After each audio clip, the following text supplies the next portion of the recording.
Hingga saat ini Anda masih nikmati Bincang Pagi 1062 Radio Sangkakala.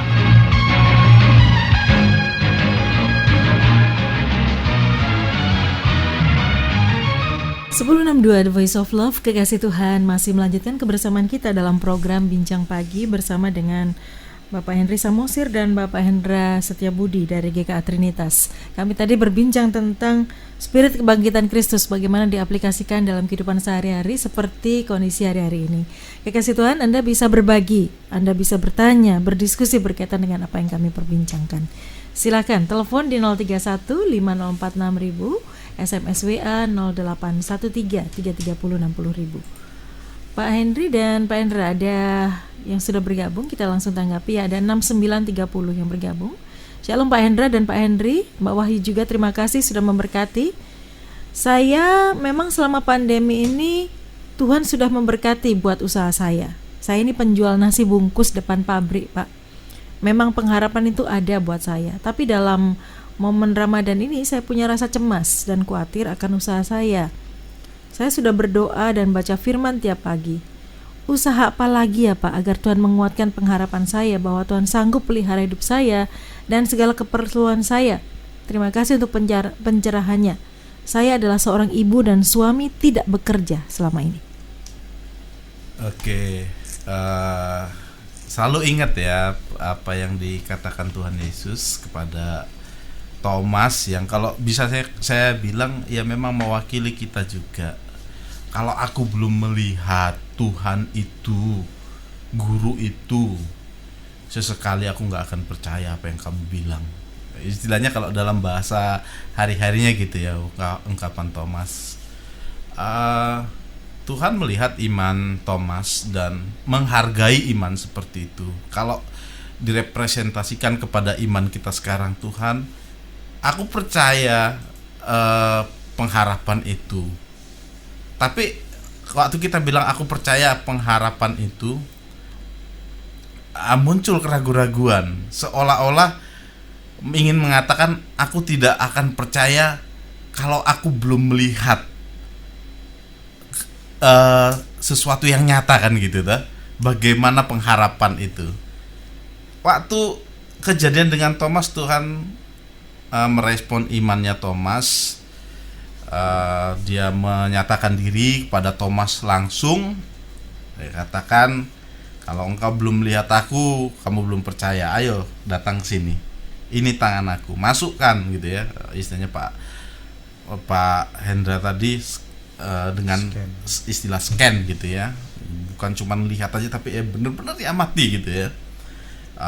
Maka Thomas pada waktu itu gitu ya mengungkapkan satu ungkapan iman yang luar biasa, ya Tuhanku, Engkau Allahku gitu ya, macam.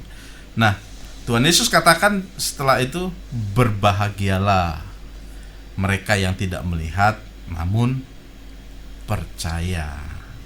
Nah, memang kadang-kadang iman kita ini, yang namanya iman ya memang sesuatu yang ada di depan, yang belum kita alami, belum kita rasakan apa gitu ya. Tapi bisa kita rasakan, kita tujukan ke sana gitu loh. Nah, dalam ungkapan Tuhan Yesus, berbahagialah mereka yang tidak melihat namun percaya, ini menjadi satu ungkapan yang saya rasa harus kita imani, kita gumulkan, sehingga kalau orang-orang beriman di dalam kitab suci, kita melihat di dalam perjanjian lama juga ada ungkapan yang hampir sama dari ungkapan orang-orang beriman seperti ini. Sadrak, Mesak, dan Abednego ya, waktu di Babel.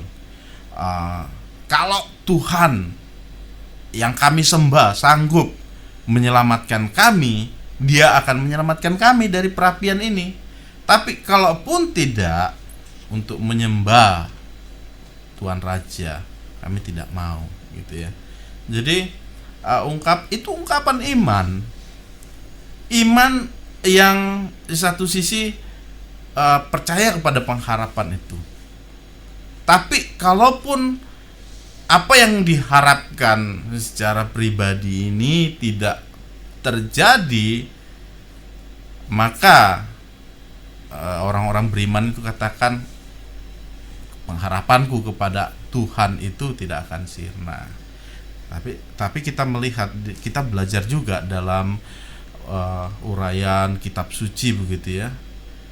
Orang-orang yang memiliki iman seperti ini ya memang penyertaan Tuhan itu nyata, tidak akan Tuhan tinggalkan, walaupun memang kadang-kadang kita sulit memahaminya. Saya pribadi tadi waktu off air ya, saya cerita ini nggak tahu mau buat apa gitu selama dua minggu yang lalu, tapi ya kita jalani dulu aja, doa, puasa, ya berusaha, Tuhan bukakan jalan. Dan apa yang saya alami secara pribadi, saya percaya itu juga berlaku bagi orang-orang yang mengasihi Tuhan, kekasih Tuhan. Masuk buat ibu ini ya. Iya, Oke. masuk buat Pak Hendra ibu. mau menambahkan, silakan. Ya sedikit saja sih. Kalau menurut saya Pak Henry tadi juga udah berikan sesuatu yang udah bagus. Untuk ibu yang bertanya, sebenarnya begini. Kalau kita melihat ya, kalau kehidupan kita di dalam Tuhan tuh sebenarnya jangan pernah puas dengan satu yang kita sebut mujizat. Contoh begini, sebenarnya mujizat itu ataupun sesuatu pertolongan Tuhan itu akan terus ada. Ya ini yang seringkali orang lupakan. Orang hanya mengatakan pertolongan Tuhan ada, padahal itu akan berbeda artinya dengan terus ada. Apa maksudnya? Ketika kita melihat satu pertolongan Tuhan, kita akan stuck dengan itu, dan ini rasanya ini pertolongan Tuhan. Nanti kalau ada tantangan lagi, aduh bagaimana ya, takut lagi. Karena tidak berprinsip bahwa itu terus ada. Contoh, kalau ketika Israel puas dengan ketika laut terbelah, ya dia bisa menyeberang dan membunuh, dan dia merasa udah cukup, dah mujizatnya sudah luar biasa, dan dia tetap tinggal di sana, tidak menuju tanah Kanaan. Akhirnya mereka akan stuck dengan satu mujizat yang dikatakan itu ada saja. Tetapi ketika dia terus berjalan bersama Tuhan, tantangan demi tantangan akan dihadapi dengan apa? Pertolongan Tuhan yang terus ada. Sehingga ibu, kalau kita bergumul sekarang tentang dulu aku punya cara untuk menghadapi krisis ini dengan aku berjualan di depan pabrik. Ya. Lalu bagaimana setelah puasa ini dan sebagainya. Ibu percaya bahwa pertolongan Tuhan itu kan terus ada. Entahkah hikmat apa yang diberikan, entahkah sesuatu yang digerakkan kepada ibu, ibu akan mengalami pertolongan Tuhan itu yang selalu ada. Amsal 3 ayat 6 mengingatkan hanya, akuilah Tuhan di dalam seluruh lakumu, maka ia akan meluruskan jalanmu. Sehingga kalau ibu dengan seluruh pergumulan dan melakukan segala sesuatu di dalam Tuhan dengan ucapan syukur, Tuhan yang akan meluruskan segala sesuatunya itu. Dan akhirnya ditutup dengan satu pengalaman yang indah oleh Ayub. Ayub ketika menghadapi seluruh pergumulan, di pasal 42 ayat yang kelima, itu ada sesuatu yang sangat indah. Dia mengatakan, hanya dari kata orang saja aku mendengar tentang engkau, tetapi sekarang mataku sendiri memandang engkau. Nah, saya berdoa buat ibu yang bergumul dengan ini.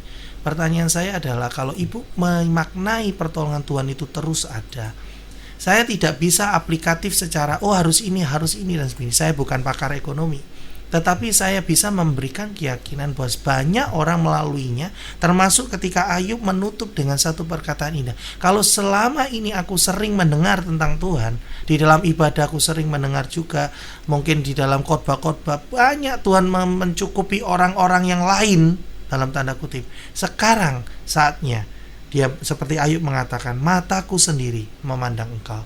Sehingga kalau hidup kita benar-benar berjalan bersama Tuhan, saat inilah, sekarang inilah kita akan terus bisa berjalan dan melihat pertolongan Tuhan. Oke, baik. Ada Koming yang bergabung. Ini sebuah pernyataan saja. Shalom Pak.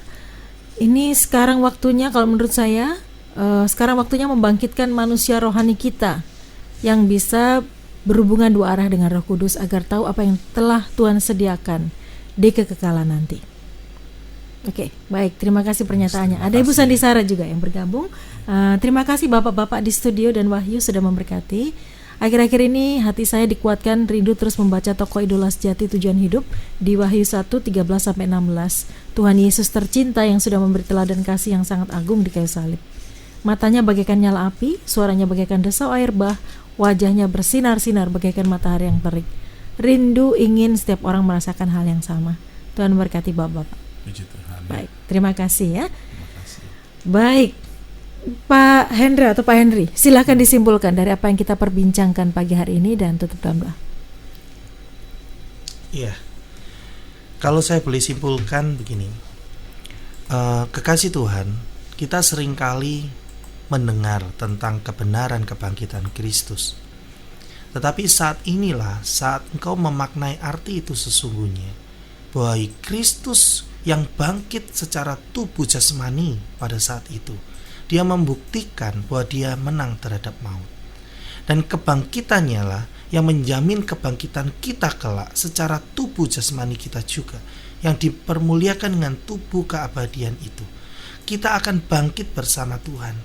Sehingga ketika memaknai pernyataan Paulus juga bahwa hai maut di mana sengatmu, hai maut di mana kemenanganmu, biarlah itu juga menjadi spirit kemenangan kita terhadap maut. Karena sengat dari maut yaitu dosa telah dipatahkan di dalam kematian dan kebangkitan Kristus bagi kita. Sehingga seluruh kuasa dosa yang membuat kita mati secara kekekalan itu dipatahkan dan penebusan dalam Kristus Yesus.